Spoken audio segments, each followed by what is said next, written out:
owning and managing your monies and your shares and everything that is there. Having said that, yes, there is an entire transition that is happening, saying that all brands must be on digital because that is where young India is. If you want to resonate with young India, you cannot afford to miss out on the bus, right? So, but you need to talk to young India in the language that they understand. It's in the storytelling format, but like you rightly explained about the fruit fly, Mr. Thakkar, I think the first 3 seconds of your communication, if you don't get their attention, you're out. So that's the challenge that I think a lot of brands need to address, because we end up doing storytelling of probably showing a beautiful house, a beautiful car, a beautiful everything, and then we forget what the brand is all about, right? So I think putting your product right in front, your branding right in front, talking to the consumer in his or her language is most important. Yeah. Yes, of course. But it's just one aspect. Digital is just one aspect, the tip of the iceberg, perhaps. What about the rest of the more traditional media? See, because you have to understand, Lost credibility Lost credibility. among the young people. Nobody watches the news. Nobody No. reads the newspaper. No, they don't. They get all the news from the net. Why? Because they think that the media has been sold. see, Rita, you have to understand, every piece today is a piece of content, right? I have seen somebody watching 30 seconds of ad sitting in a flight, because that is a piece of content. If you see, India today is a content creator. 6 million reels are being produced every month. We were never a content creator. We always used to see content and used to love content. Today we are creating content, number one. I was traveling today and was listening. It was a hilarious discussion on Shark Tank. Business was always about, I come from farmer's family, and by the way, my father was a professor. He always treated businessman as you said, not culture. 4 baje khana khate. Today, business being discussed over table at Shark Tank Day. Right? People are discussing business, that I can open a cart and it can be a millionaire. Right? And they're funding businesses as well. So Even people are from ready Shark to Tank. experiment. Yes. Right? So second point is that today's generation are ready for experimentation. That is a challenge for the legacy brand. They were scared. Right? So if you are a brand marketer, you need to let your brand be experimented by the people. Let not be, as you rightly said, don't be afraid. Get the product right, get the story right, let people experiment with it. And the third most important point is that people have gone back to fundamental. Brand has to be fundamental. Right? We have nowhere, we are so fundamental today. We are sustainable, forget purpose. Gone are the days of doing good, purposeful act. Today we have to be fundamental. If you don't think of giving back to the society or the earth, you are not there. The millennial will say, you guys, you just move, because what the earth you are leaving behind is a treacherous earth.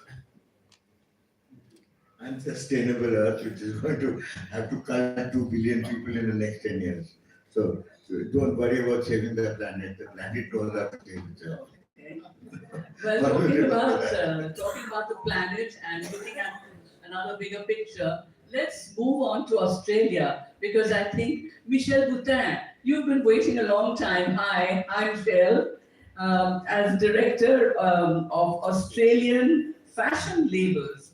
Can you tell us a little more about it? Because when we were reading about you, I believe you come from a dynastic fashion family, and you've been tasked with reinstating Australian Fashion Group as a beacon of the South Australian fashion industry. By the way, are you in Melbourne or Adelaide? Adelaide. Oh, that's a beautiful, beautiful place. Love the vineyards there. But tell us more about Australian fashion label, please. Michelle?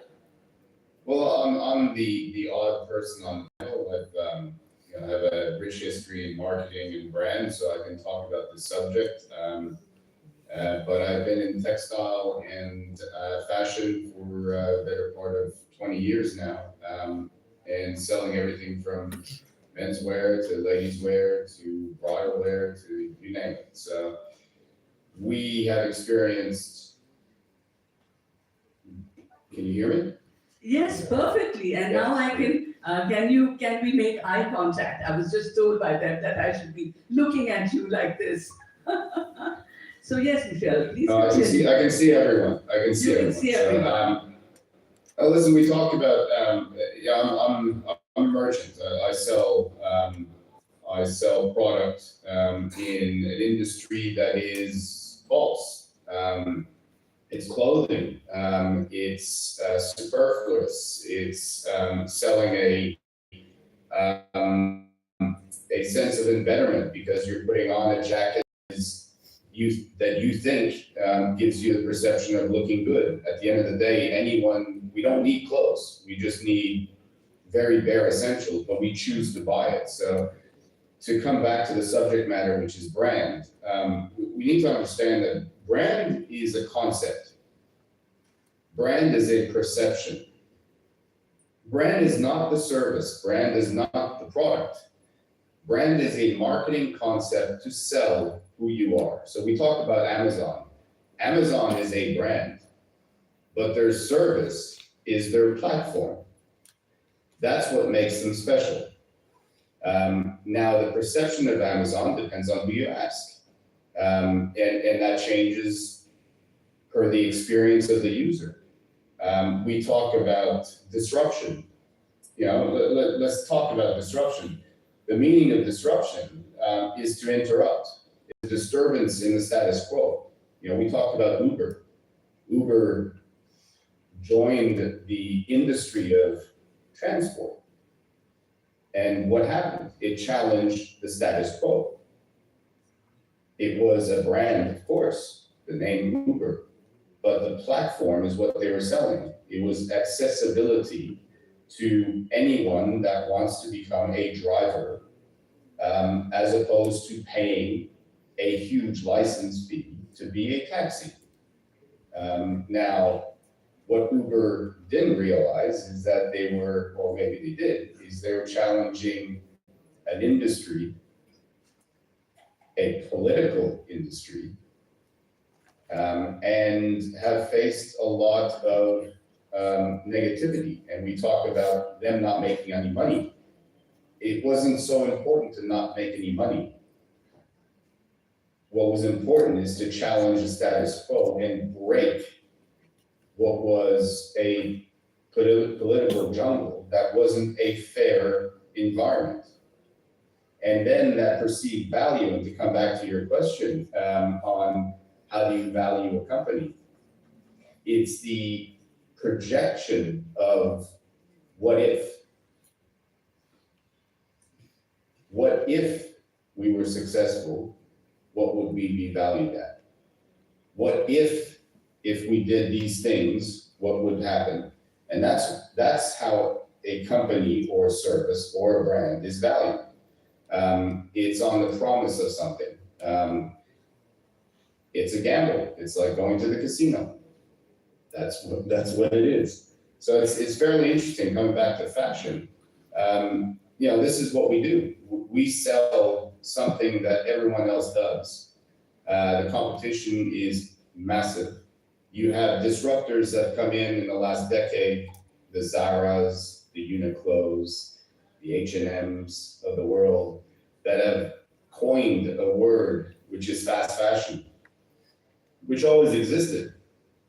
But they came in and they disrupted the market. They created this idea that fashion should be affordable, and that brand is not important, which is kind of funny when we're talking about this idea of brand. Look at fashion. Fashion is the ultimate challenge on brand. What makes this jacket better than the other jacket that the gentleman beside me or the woman wears? Is because my perception of this one has a brand.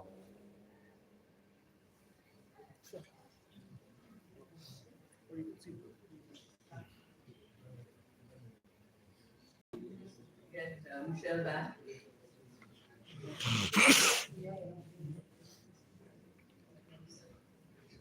Shall we? That I is think, everyone? actually, Michelle, you're back. back. But you know, you were talking about brands like Zara and Uniqlo. Those are brands. So what about your bigger label of Australian fashion brand? What is it that you bring to the table? What's different? Where does the branding come in there? Yeah, well, we have 4 brands, and we sell more internationally than we do locally because we're perceived as Australian, which is different, and we bank on that. Yes, our designs are beautiful. Yes, our DNA is beautiful. But at the end of the day, I can name probably 100 other brands that are very similar to us. But because we're Australian, we have a perception that our brand is more valuable, therefore of interest.